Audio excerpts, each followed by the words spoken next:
Alrighty, so Fischl versus Razor. I didn't really want to do this one specifically, mainly because my Fischl has 5 constellations unlocked, while Razor's basically at 0. Now, if you guys are new to this channel, just to let you know, I did do a community vote for this specific comparison. However, the majority of you guys didn't give a single So here we are with these two very popular Electro units, but before we continue, I just want to kindly thank you guys for the 3,000 subscribers. I really didn't expect to reach this number when I first started, and I know I haven't uploaded in a while, so I do apologize for that as well. Continuing on, if you guys want more videos like this, consider subscribing to this channel if you haven't, and don't forget to leave a like to this video to support the channel, because they really help. But anyways, here are the stats. They're both level 76. Fischl is going to have a level 70 Rust Bow, while Razor is going to have a level 80 Serpent Spine. Now, before you complain about this, I just want to tell you, Fischl is at Constellation level 5, while the Rust Bow is at Refinement rank 3, which is really just busted, honestly. So I think this is somewhat fair. Moving on to their artifacts, both of these units will have the same set except for the feather and the goblet. Kind of. Let me explain. So some of you guys may say that Fischl should be used with elemental mastery and electro damage, which is actually a very reasonable statement, but in this case, Fischl's constellation greatly affects Oz's damage. It's at Constellation 5, like I said before, and Oz's damage is electro damage. And I personally thought that 220% attack boost and 200% attack boost on top of that 222% attack boost was already kind of enough, especially for this comparison. So I thought physical damage goblet was going to be more fair if I just put it onto Fischl and on Razor. But just in case, I will be using the electro damage artifact on Fischl as well, so you guys are going to be looking at 3 different fights at the same time, so don't worry about that too much. So Fischl here is focused on crit damage and crit rate with attack and physical or electro damage bonus, and she will have a Thunder Fury 2-piece set for that extra 15% electro damage. Now for Razor's artifact, everything's the same except for the feather and the goblet, kind of like I said. We'll be using the Gladiator feather and the Gladiator 2-piece set, 18% attack bonus, and the physical damage bonus goblet. Moving on to the talents, this part wasn't too difficult to balance. Thankfully, I never invested into Fischl, so the level of her talents are actually balanced with Razor's right now. And I know Fischl's talent 1 is at level 6 and Razor's at 7, but like I said before, C5 Fischl.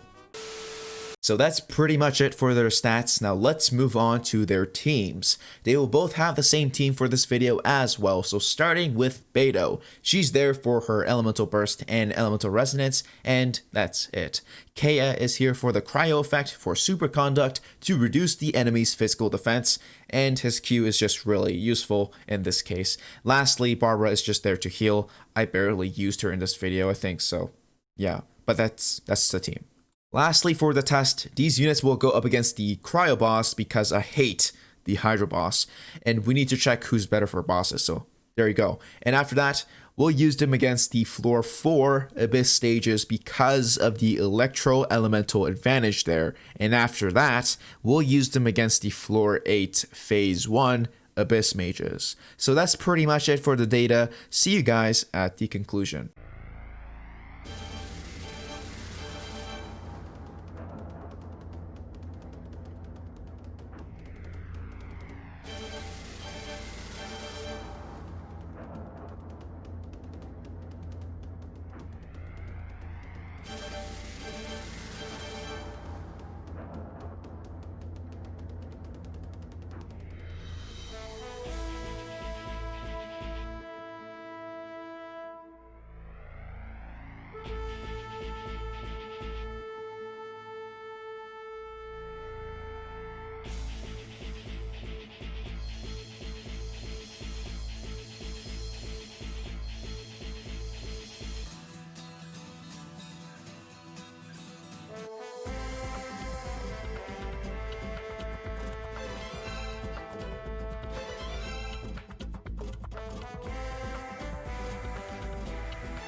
Alright, so that was a pretty interesting result, I think. They were pretty much neck to neck. Now let's analyze this. So the first stage, I'm positive these two were getting through the enemies like butter, smooth and clean. What actually surprised me was that two of the Fischls were able to complete the stage before Razor. And I think that was because I didn't really use my other units that efficiently enough at the end.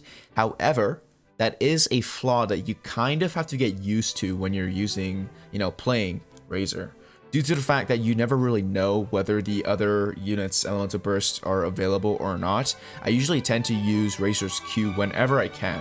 So when Kaya's Q became available while I was using Razor's Q, at that point, you just gotta understand, you really can't do anything. On the second stage, I think Razor had the upper hand thanks to his massive auto attack damage, as you guys saw there. Even if Fischl's E is powerful on its own, I think Razor as a Claymore unit destroyed the Mage's Barrier more efficiently, but they were pretty close, honestly. The third stage was pretty much the same. The only reason to why Fischl on the far right was slower was because she was using her abilities too early.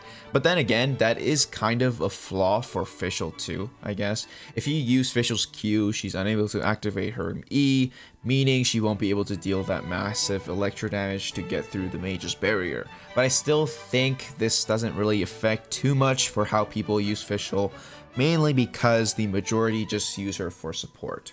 Lastly, Abyss Floor 8. This stage is pretty self-explanatory. Two enemies with a barrier. Whoever finishes that stage the quickest has the highest DPS. As you saw there, they pretty much finished that at the same time. However, for the Electro build Fischl though, I think I probably should have used a different bow here.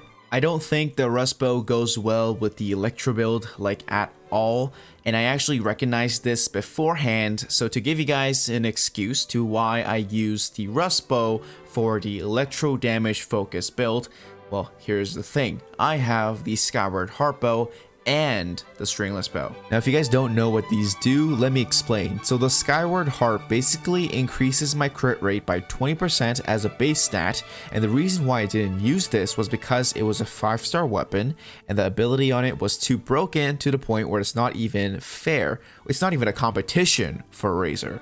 She can do an insane amount of damage with this bow, and I'll show you guys how much she can do at the end of the video, so do stay tuned. Now for the stringless bow, this weapon increases my elemental mastery while also increasing my elemental skill and elemental burst damage by 24%, which is very good for this Electro build. The reason why I didn't use this bow was because it's currently at level 50, meaning I have to get the essential materials to get it to at least level 70. Unfortunately, the essential materials are only available on Monday and Thursday, and I didn't want to push the upload date for this video any further than it already has been. So there you go. That is my excuse, so I do apologize for that. But she was close anyways, and I don't think it matters that much, honestly, since we do have a safe result with the physical build now.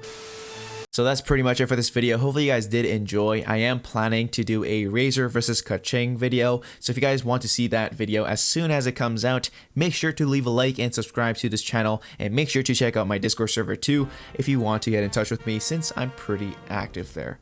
Other than that though, thanks for watching and bye-bye.